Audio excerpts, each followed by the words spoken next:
Baking soda, baking powder రెండు వంటగదిలో అవసరమైన పదార్థాలు. భారతీయులు బజ్జీలు, కేకులు వంటి వంటల్లో బేకింగ్ సోడాను వాడుతుంటారు. అందం ఆరోగ్యం కోసం కూడా దీన్ని ఉపయోగిస్తారు. దీనిని తినే సోడా, వంట సోడా అని కూడా పిలుస్తారు. అయితే బేకింగ్ పౌడర్ కూడా అచ్చం దీనిలాగానే కనిపిస్తుంది. చాలా మంది ఈ రెండింటి మధ్య తేడా తెలియక వంటల్లో తప్పుగా వాడేస్తుంటారు. చూసేందుకు ఒకేలా కనిపించినా ఇవి రెండు వేరువేరు పదార్థాలు. వీటి రుచులు కూడా వేరువేరుగా ఉంటాయి. రుచి చూస్తే ఇవి రెండు విభిన్నమైన పదార్థాలు అనే సంగతి తెలుస్తుంది. అవి జరిపే రసాయనిక చర్యలు కూడా విభిన్నంగా ఉంటాయి. వీటి మధ్య తేడాలేంటి, వీటిని ఎలాంటి వంటల్లో ఎందుకు వాడతారో తెలుసుకుందాం. ముందుగా బేకింగ్ సోడా గురించి తెలుసుకుందాం. బేకింగ్ సోడాను సైంటిఫిక్ గా సోడియం బైకార్బోనేట్ అంటారు. ఇది స్వచ్ఛమైన ఆల్కలిన్ పదార్థం. ఇది ఆమ్ల పదార్థాలను తాకినప్పుడు ఒక కెమికల్ రియాక్షన్ కి గురవుతుంది. ఈ రియాక్షన్ కారణంగా కార్బన్ డైఆక్సైడ్ వాయువు రిలీజ్ అవుతుంది. ఈ వాయువు పిండి పులిసి ఉబ్బడానికి కారణమయ్యే బుడగలను ఏర్పరుస్తుంది. అందుకే బేకింగ్ సోడాను కేకులు, కుకీలు, పాన్ కేకులు, ఇతర బేకింగ్ డిప్పుల్లో పులియబెట్టే ఏజెంట్ గా ఉపయోగిస్తారు. అయితే కార్బన్ డైఆక్సైడ్ గ్యాస్ విడుదల కావాలంటే బేకింగ్ సోడాకు రియాక్ట్ అయ్యే ఓ యాసిడిక్ సబ్స్టెన్స్ ఉండటం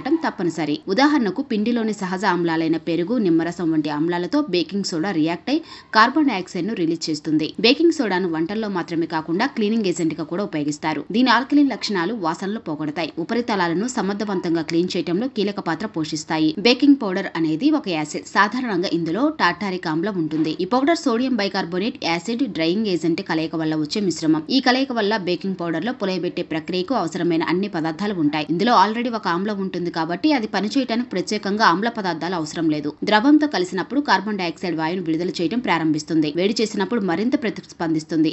అందుకే కొన్ని బేకింగ్ పౌడర్ ను డబుల్ యాక్టింగ్ అని లేబుల్ చేస్తారు. ఇక ఎప్పుడు ఉపయోగించాలో చూసేద్దాం. బేకింగ్ సోడాను నిమ్మరసం, వెనిగర్, పసుపు, పెరుగు, మజ్జిగ లేదా కోకో పౌడర్ వంటి ఆమ్లాలు ఉండే వంటకాల్లో ఉపయోగించాలి. ఈ పదార్థాల్లోని యాసిడ్ బేకింగ్ సోడాని యాక్టివేట్ చేస్తుంది. దీనివల్ల పిండి బాగా పులిసి ఉబ్బుతుంది. సహజ ఆమ్లాలు లేని వంటకాల్లో బేకింగ్ పౌడర్ ను మిక్స్ చేయవచ్చు. మెత్తటి, తేలికపాటి కన్సిస్టెన్సీ కోరుకునే వంటకాలకి ఇది సరైనది.